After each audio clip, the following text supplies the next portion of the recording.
Hey guys, welcome back to TechMan. Today, let me show you how to fix Instagram ads not delivering. If your Instagram ads aren't delivering on Meta, start by checking Ads Manager to see if your campaign is in review, rejected, or learning limited, since these statuses can block or slow down delivery until resolved. If it's rejected, adjust your content to comply with Meta's ad policies and resubmit it.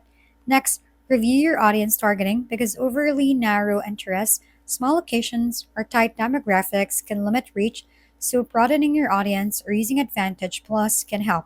Also, check your budget and bidding, since low budget strict caps can stop your odds from entering auctions. Make sure there are no billing issues or account restrictions, as payment problems can immediately pause delivery. If you're using a Metapixel, confirm it's working properly because broken tracking can affect optimization. Finally, give new campaign time in the learning phase or try duplicating the ad set to reset delivery if issue persists. If we've been helpful, kindly give us a thumbs up and don't forget to hit the subscribe and bell button for more contents. For any questions and suggestions, comment down below.